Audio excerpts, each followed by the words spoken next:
Hello lovers, and welcome to Love Sophia, the place where philosophy turns clear, easy, but complete.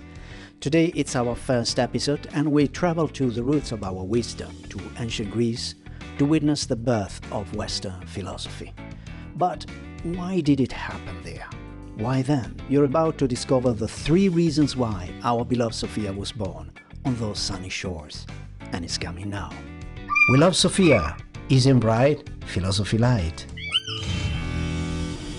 Let's travel back 26 centuries to around the year 600 BCE in the Mediterranean basin. There lived the Greeks, or Hellenes as they call themselves. Their settlements were spread across not just modern-day Greece, but also on coastal Turkey, southern Italy, and scattered all around the region. Greeks dwelled in a broad web of city-states and commercial outposts. They valued trade over conquest and never aspired to build an empire. They preferred prosperity and independence instead. They were skilled sailors, shrewd merchants, fine artists, and formidable warriors, the most appreciated mercenaries in those ancient times. But what happened around that year 600 BCE? Greek scholars became empirical. That's it. But what does it mean? The adjective empirical indicates a knowledge based on the direct investigation into physical reality. It means that the ancient Greeks started creating theories not out of preconceived beliefs, but from the actual data they could observe in nature. And that was the first time ever, at least in this corner of the world. It was a real revolution because the explanation of reality until then in Greece as elsewhere were based on legends, myths, religion, in other words, on superstition. And if this new empirical approach sounds a bit like science to you, well, you're right, because these early scholars laid the foundations of science in the Western world. And they didn't stop there. Since the borders of science were not drawn yet, they let their questions roam freely, with no limits. And in doing so, they created not only science, but also philosophy. Because philosophy is the rational exploration of reality as a whole. Now, I'm not here to spark a debate about what is philosophy. That's for another video. I am only using the definition that I consider as the most accurate. Philosophy is the rational exploration of all reality. The parts that we can physically observe and measure, and the parts that we can only theorize about, that we can intuit, and that are beyond the reach of science. Parts that might exist or might not exist. That's my take. But all perspectives are welcome here, so if you see it differently, please leave a comment below and share your vision with the tribe. The term philosophy is composed of 2 Greek words, philos, which means love for, and sophia, which means both wisdom and knowledge. So philosophy is the love for wisdom, and being philosophers, that's what we do, literally. We love Sophia, and that could be a wonderful title for a philosophy channel. But anyway, that's what happened in Greece. But why there? Why then? 3 main factors played out. Point 1. Greek perspective on reality was already rational and open. Point 2. Their religion was not dogmatic and was not transcendental. Point 3. Their political system was unusually free. But I used another strange term there, transcendental. What is that? Transcendental indicates something that exists beyond our physical universe, in another dimension that transcends our own. Typical example, the God of Christianity or Islam. Those are really transcendental religions, while ancient Greek gods were quite a different game. We'll come to that in a minute. And now let's get to the point number 1 on why philosophy emerged in Greece. They had a rational vision of reality to begin with. As said before, in those ancient times, humans were immersed in magical beliefs. They explained the world with mythology and legends. The idea was that the rules governing nature were determined by some unfathomable will of gods or by some supernatural and mysterious forces. As a consequence, in places like Egypt or Mesopotamia, where they were pioneers actually in the study of math, astronomy and medicine, they explore all that as another level of religious studies that was typically managed by priests, and that was, in other words, an esoteric knowledge. And the adjective esoteric means secret, restricted, accessible only through initiation to a selected pack of few. Ancient Greeks upgraded the game completely. They saw an innate order in the world, much bigger than the will of any god, and they believed that that natural order was rational, open, and could be explored by any sensible human with no need for special permission. That was an absolute revolution back then, but don't assume the Greeks had the same scientific vision that we have today. Their science was not at all modern, because they saw reality in quite a different manner. To understand the ancient Greek mind, we need to pause a moment on a key word in their language: logos. Logos meant intelligence, rational order, and also the act of intelligent exploration. Today, what remains in our vocabulary is the word logical, and the suffix we place in terms like psychology, geology, biology, each marking a field of knowledge where we explore reality with reason. But here's the crucial point. The ancient Greeks didn't see logos, intelligence, as something exclusive to humans. They believed that intelligence was woven into the universe itself. And not just that. They believed that the universe was intelligent and alive. Ancient Greeks had an organic vision of reality, where humans, the physical world, and the gods themselves were parts of an immense, intelligent, and wonderful living organism. A beautiful system where humans aspire to live in harmony outside with the world and inside within mind and body, as reflected in their sculptures with those perfect ideal physiques we can still admire today. Two major philosophical consequences came from this logos-driven worldview, and they are often overlooked. First, the Greeks never really explored what we today call epistemology, that is the branch of philosophy that asks, how do we know what we know? In the modern world, this question is central. For the last 500 years, the driving concern of philosophy has been, how can I be sure that what I see and know is true? Everything else, from doubt to science to existentialism, even Marxism somehow, all has grown out of that question. But the ancient Greeks, they never even conceived the problem. For them, knowledge was never a question. They saw knowledge as a kind of a mirror game, where the logos within us, our intelligence, naturally matched the logos, the intelligence embedded in the universe. There was no doubt for them, no conflict. And that's a crucial detail too often ignored. Second consequence, since they saw the universe as rational and ordered, the Greeks never really grasped the depth of evil. In their ethical thinking, the study of what is good and what is bad, evil was just a minor flaw, a sort of glitch in the universal machine. The idea of evil as something dark, radical, disruptive, that came much later. It was the Christians who truly dug into the black hole of evil, in a way the Greeks never did. And if you like to see this organic Greek vision of the world in full action, just pick up the Iliad or the Odyssey, those Greek epic masterpieces chanting about Achilles, Helen, Ulysses, the War of Troy. There are also plenty of movies on that. Well, I don't know about the movies really, but in the original poems, there's a logical and beautiful order that permeates everything. Nothing happens casually, there's no inexplicable evil around, and there are always rules of cause and effect for everything.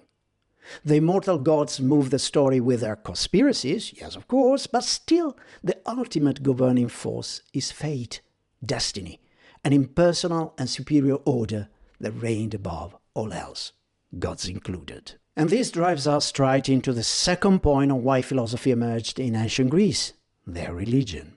Now, of course, religion has never been based on rationality or on empirical evidence. Religion is based on faith, and legitimately so, because the object of religion cannot be proven. Yeah, many tried to prove the existence of God. They all failed. Greek religion was no exception. It was based on faith, but their cults had some specific traits that helped the emergence of a more rational form of wisdom. First of all, Greek gods were very similar to humans. They were immortal, with superpowers. Modern superheroes are just another versions of that mythology. But apart those incredible powers, there was nothing else. That was all those gods could sport. And they were incredibly mundane. Greek myths were like a big soap opera entangled in plots of all kinds.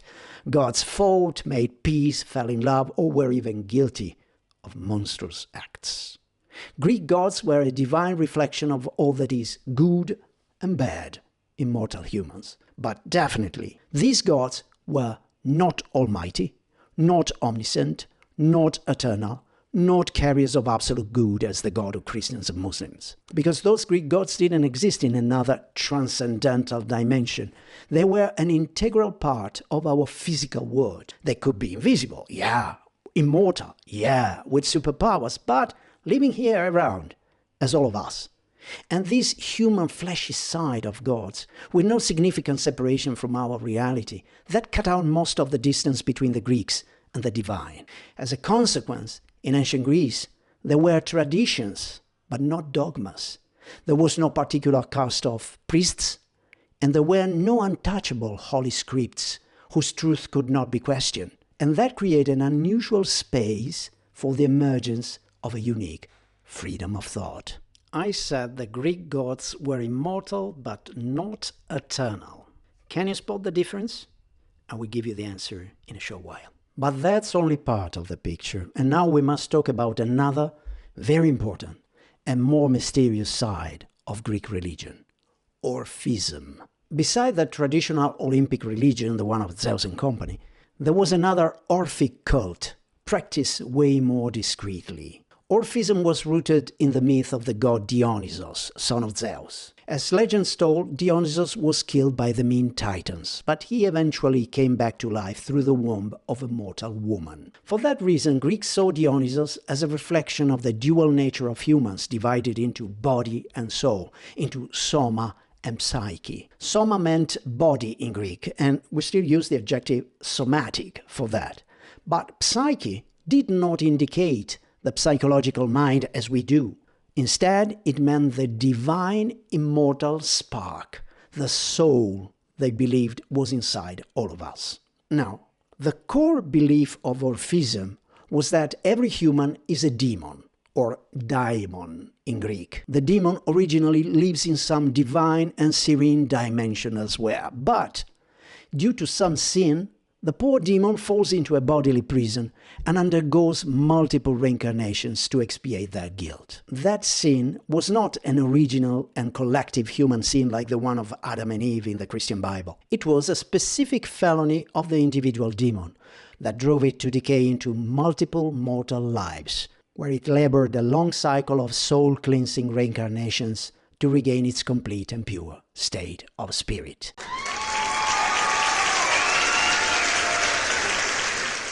Orphic followers sought to purify their inner demon using a variety of rituals. Some chose a strict ascetic path, a frugal monastic lifestyle, often centered on a vegan diet. Others took the opposite route, through rituals that looked like ancient rave parties, where wine, music, rhythmic dancing, and mind-altering substances led them into trance-like states, where the soul could briefly shake off its bodily chains and glimpse its divine origin. So if you're vegan, just know you might be on a path that leads farther than you expect.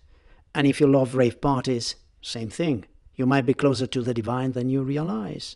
And if you're both vegan and into rave parties, wow, your demon might be packing its bag for the long-awaited trip back to the source of everything.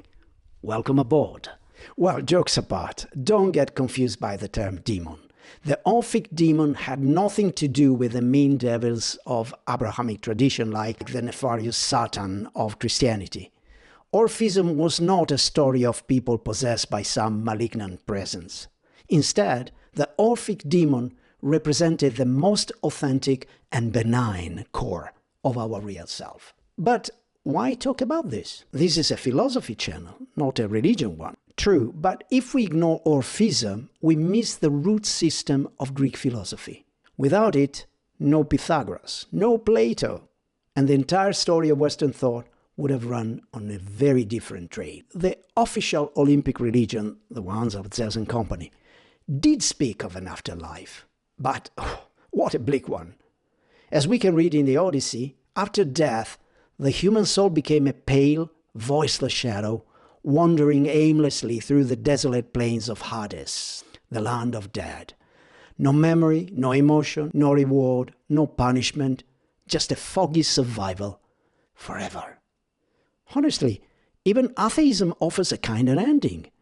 Total black, game over, no more pain, and at least you're spared the eternal ghosting around as a mindless shade. But Orphism tells a very different story, one of hope, justice, and transcendence, once again that word. It claims that within each of us lives a divine spark, a demon, exiled into the body and bound to a cycle of rebirths. Life is not random. It's a journey of purification. And this vision, spiritual, moral, cosmic, shaped almost every Greek philosopher. That's why we are treating Orphism here. Because it's very likely that most of Greek philosophers were at least familiar with Orphism, if not directly initiated into it. That's why we can't just skip past Orphism. To understand the birth of philosophy, we need to feel the religious undercurrent that flowed beneath its surface, because Orphism was not just background noise. It was part of the foundation of Sophia. We are now closing the second section of the video, and let me answer the quiz on Greek gods who were immortal but not eternal. Why? As you have seen with Dionysos, those Greek gods were born somewhere, sometime. Greek gods had no expiry date, they were immortals, but a clear starting point, as we all have. In the Greek vision, the only thing that had no starting date that was eternal was the universe, that for them had always existed. The Greeks never ever conceived the concept of creation. From that primeval eternal universe, the Greeks imagined that everything, stars, planets, humans, and gods too, emerged by the recombination of primordial elements. As you can see, a radically different vision from the Christians that came afterwards. And now, let's get to the third and final reason why philosophy emerged in Greece. Those folks lived in a unique political situation. As we said, Greeks were not focused on imperial dominion. They preferred to expand by trade, knowledge, art, and wealth. They shared a very strong identity, but they were paired with a fierce will to remain independent from one another, and even more so from external powers. The Persians discovered all that in quite a painful way. Those conditions led to the rising of a vast constellation of deeply connected but still independent and prosperous city-states, and in many of their city-states, Greeks forged the first form of democracy. Democracy is a term formed by the two Greek words demos and kratos, which mean the people rule or the rule of the people, as you prefer. There were tyrants popping up here and there, but many Greeks were free citizens or free republics, with specific civil rights and no submission to the whims of a despot of any kind. Yippee! But once again, don't be misled here. Only a reduced proportion of Greek society was free. There were plenty of slaves, and even among the free and wealthy folks, women were excluded from most political rights and almost wholly banned from higher education and enlightenment. There were some scattered exceptions here and there, but exceptions they were, so you've got the point. As progressive as they were for their time, ancient Greek democracy still lacked the broader concept of human rights we promote today, or at least that some of us try to promote today, and still with no definitive results. Greeks were breaking ground, but the whole of human history, under all cultures, all ethnicities, all latitudes, all periods, remained plagued by slavery, exploitation, discrimination, and injustice.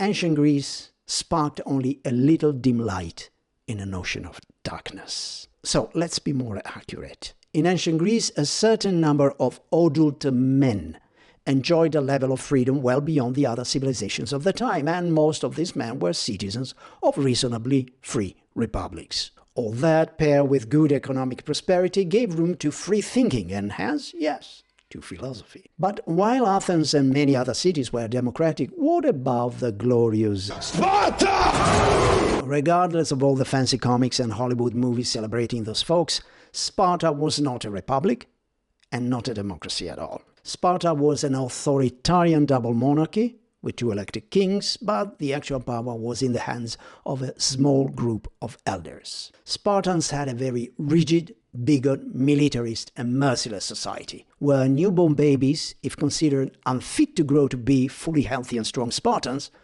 were taken away from their mothers and abandoned in the wild to be mauled by predators. And to complete this merry picture, Spartans even had a corps of ruthless ninja-like assassins, the Crypteia.